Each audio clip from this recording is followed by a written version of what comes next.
अस्ता गांव में जो हुआ उसे यहाँ के लोग कभी भूल नहीं सकते। नरसंहार में जान गंवाने वालों में भगवान दीन, धनीराम, महादेव, लक्ष्मी नारायण, लाला राम, छोटे लाल, शंकर, राम शंकर, बाकेलाल, रामेश्वर दयाल, दर्शन लाल और शंभू दयाल शामिल थे।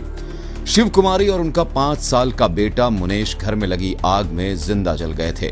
नरसंहार के बाद सरकार ने गांव में शहीद चबूतरा बना दिया, लेकिन जो परिवार उजड़े वे कभी अपनी जिंदगी पहले जैसे नहीं जी सके। हत्या का गवाह होने पर कुसमा नाइन और उसके डकैतों ने संतोष को दोनों आंखों से अंधा कर दिया था। अस्ता गांव के संतोष ने बताया कि 15 डकैतों ने गवाह के घर को घेर लिया था। दस्यू फक्कड़ बाबा उर्फ राम आसरे के भांजे रमाकांत, मोहन और पप्पू ने गांव के कामता प्रसाद की हत्या कर दी थी। इस मामले का वो चश्मदीद था। गवाही से भांजों को सजा होने के डर से फक्कड़ बाबा ने संतोष को सबक सिखाने का ऐलान किया था।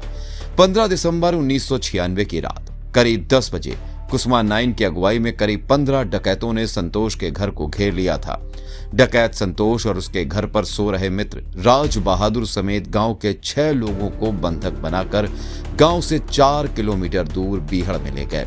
वहां डकैतों ने सभी के साथ बेरहमी से मारपीट की। इसके बाद धारदार हथियार से संतोष और राज बहादुर की आंखें निकाल ली थीं। बचे हुए 4 साथी उन दोनों को किसी तरह गांव लेकर गए थे। इस घटना की रिपोर्ट राज बहादुर के भाई महलवान सिंह ने अयाना थाने में दर्ज कराई थी।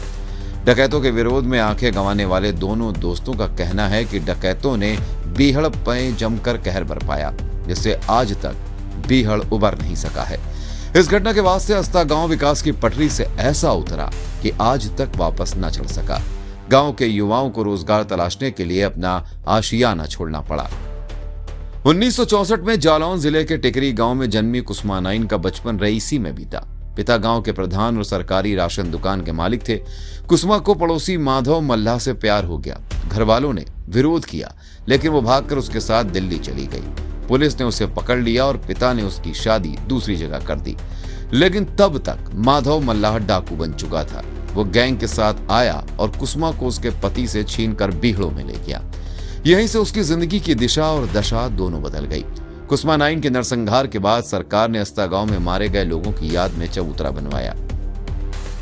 कुसमा के पिता गांव के प्रधान थे। चाचा गांव में सरकारी राशन के कोटे की दुकान चलाते थे। इकलौती संतान होने के चलते लाड़ प्यार से वो पल रही थी। 13 साल की उम्र में उसे पड़ोसी माधव मल्लाह से प्रेम हो गया। वो उसके साथ चली गई। करीब 2 साल तक उसका कोई पता नहीं चला। इसके बाद उसने पिता को चिट्ठी लिखी कि वो दिल्ली के मंगोलपुरी में माधव के साथ है। तब पिता दिल्ली पुलिस के साथ पहुंचे और उसे घर ले आए। इसके बाद पिता ने उसकी शादी कुरौली गांव निवासी केदार नाई के साथ कर दी। उसने ये बात रिश्तेदार डकैत विक्रम मल्लाह को बताई। विक्रम मल्लाह माधव को लेकर गैंग के साथियों के साथ कुसमा के ससुराल पहुंचा। उसने कुसमा को अगवा कर लिया। इसके बाद वो माधव के साथ विक्रम गैंग में शामिल हो गई। विक्रम और फूलन देवी एक ही गैंग में काम करते थे। इससे कुसमा के आने से उनमें विवाद होने लगा। इस पर कुसमा को दस्यू लाला राम को मारने के लिए कहा गया, लेकिन कुसमा ने उसे नहीं मारा और वो लाला राम की गैंग में शामिल हो गई। फूलन देवी की गुलामी से तंग आई कुसमा नाइन जब बीहड़ में पहुंची तो फूलन देवी ने उसे गुलाम बना लिया। उससे पानी भरवाती, खाना बनवाती और बुरी तरह प्रताड़ित करती थी। माधव मल्लाह भी फूलन के साथ हो गया। कुसमा के अंदर बदले की आग धधकने लगी। फूलन के कहने पर विक्रम मल्लाह ने उसे लाला राम गैंग में भेज दिया ताकि वो उसे मार सके, लेकिन कुसमा लाला राम की गैंग से जुड़ गई और विक्रम मल्लाह की हत्या करवा दी। इस एनकाउंटर में माधव मल्लाह भी मारा गया। अब कुसमा लाला राम की सबसे भरोसेमंद सदस्य बन चुकी थी। कुसमा नाइन की क्रूरता के किस्से चंबल में दहशत की तरह फैले थे। जो भी उसके गिरोह की गिरफ्त में आता उसे जिंदा नरक भोगना पड़ता। कभी वो अपहरण किए गए लोगों के नाखून उखाड़ देती तो कभी जलती लकड़ी से उनके शरीर को दाग देती। 1995 में उसने इटावा के जुहरिया इलाके से पूर्व उपनिदेशक गृह रहे हरदेव आदर्श शर्मा का अपहरण किया और फिरौती मांगी। जब पैसे नहीं मिले तो उसे गोली मारकर नहर में फेंक दिया। इस वारदात के बाद उस पर 35,000 का इनाम रखा गया, लेकिन पुलिस उसे पकड़ नहीं पाई। तो क्या डकैत पुतली बाई के बाद कुसमा नाइन चंबल की सबसे बड़ी महिला डकैत बन चुकी थी, लेकिन फक्कड़ बाबा नाम के डकैत ने उसके अंदर छिपी साध्वी को जगा दिया। साल 2004 में कुसमा नाइन और फक्कड़ बाबा ने अपनी पूरी गैंग के साथ सरेंडर करने का फैसला किया। कुसुमा ने शर्त रखी कि वो यूपी के मुख्यमंत्री मुलायम सिंह यादव के सामने ही सरेंडर करेगी, लेकिन मुलायम व्यस्त थे और नहीं आ सके। इसके बावजूद कुसुमा नाइन ने हथियार डाल दिए और जेल चली गई। वहां उसने 20 साल की सजा भी काटी। इटावा जेल में बंद थी। टीबी होने पर उसे सैफई मेडिकल कॉलेज में भर्ती कराया गया। हालत बिगड़ी तो लखनऊ के KGMU रेफर किया गया। यहां बीते रविवार 2 मार्च की सुबह उसकी मौत हो गई।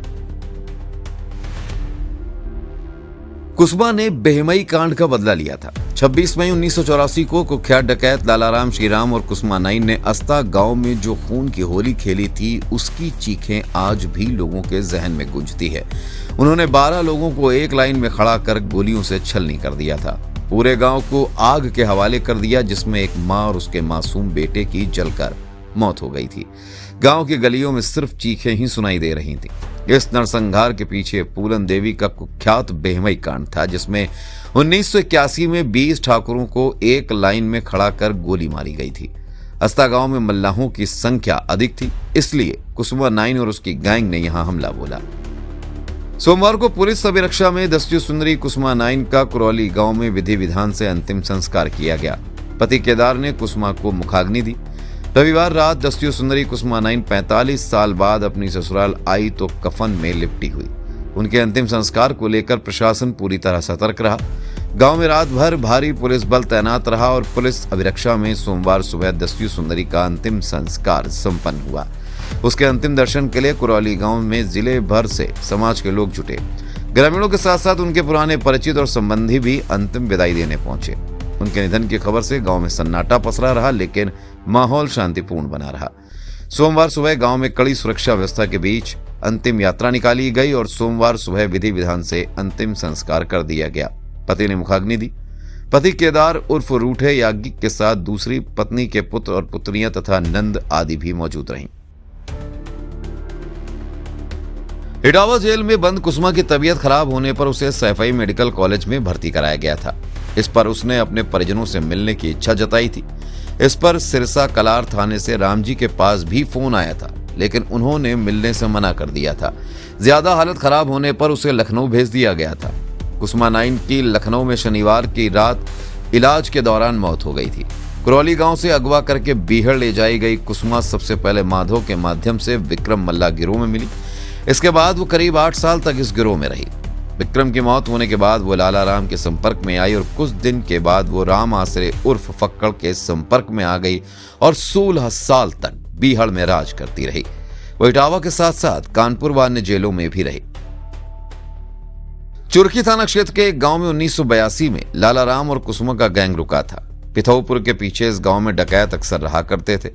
इसकी जानकारी तत्कालीन चुरखी थानाध्यक्ष केलीराम को हुई तो वो दबिश देने पहुंचे। उस समय कुसुमा शीशा लेकर मांग में सिंदूर भर रही थी। जैसे ही उसे शीशे में पुलिस दिखी तो उसने पुलिस टीम पर फायरिंग कर दी थी। इस घटना में थानाध्यक्ष केलीराम और सिपाही भूरे लाल की मौत हो गई थी। विभिन्न थानों की फोर्स के साथ एसपी जब तक पहुंचे, लालाराम कुसुमा बीहड़ों की ओर भाग गए थे। कुसुमा पुलिस की 2 303 राइफल भी लूट कर ले गई थी। साल 1984 में कानपुर देहात के मई अस्ता गांव में 15 लोगों की हत्या की गई। एक महिला उसके बच्चे को जिंदा जलाया गया। इससे वो चंबल की सबसे खतरनाक डकैत बन गई। इसके बाद वो डकैत राम आसरे और फक्कड़ बाबा के संपर्क में आई। कुसुमा की क्रूरता के बारे में बताया जाता है कि जब कोई व्यक्ति इस गैंग की पकड़ में आ जाता, उसकी माली हालत जानने के लिए कुसुमा उसे रस्सियों से बांधकर पेड़ से उल्टा लटकाकर डंडों से पीटती थी। उसके बाद उसी के हिसाब से उनके घर वालों से फिरौती मांगती थी। उसकी मार से बिलबिलाया अपहृत घर वालों को चिट्ठी लिखकर फिरौती मांगता था। जिस गांव के लोगों की वो बात मानती थी, डकैत बनने के बाद वो उन्हीं लोगों की जान की दुश्मन बन गई। उसने गांव में कई लोगों के यहाँ डकैती डाली। इससे वहां के लोग दहशत में आ गए थे। उसका इतना दबदबा था कि जिसे चाहती वो प्रधान बन जाता। अगर उसको पता चल जाता कि कोई उसका विरोध करता था तो वो पकड़वा कर पिटाई कर देती। एक वक्त में यूपी और एमपी के बिहड़ी इलाके डाकुओं के कहर से कांप रहे थे। दरअसल चंबल और सोन नदी के बीच के भौगोलिक इलाके को बीहड़ की संख्या दी जाती है। यहाँ की उबड़ खाबड़ पथरीली जमीन, पहाड़ियां डाकुओं के छिपने के लिए मुफीद इलाके हुआ करते थे। यहाँ सक्रिय डाकू अपहरण, लूट, डकैती और हत्या सरीखी वारदातों को अंजाम देते थे। इसलिए इनका खौफ आम जनों में रहता था और पुलिस के लिए इनका खात्मा ही एकमात्र रास्ता बचा था। दुर्दांत डकैतों की फहरिस्त में शामिल नाम रहा कुसुमा नाइन का। जिसके रविवार को लखनऊ के अस्पताल में लंबी बीमारी के बाद मौत हो गई। इसके अंत के साथ ही खौफ के एक पुराने अध्याय का भी अंत हो गया। 65 वर्षीय पूर्व सुंदस्यु सुंदरी 2 दशकों से इटावा जिला जेल में उम्र कैद की सजा काट रही थी। लंबे वक्त से टीबी सरीखी बीमारी से ग्रसित थी। पिछले महीने जेल में हालत बिगड़ने पर इसे 2 फरवरी को सैफई आयुर्विज्ञान संस्थान से लखनऊ रेफर किया गया। राजधानी के किंग जॉर्ज मेडिकल यूनिवर्सिटी में इसे मेडिसिन विभाग में भर्ती कराया गया था।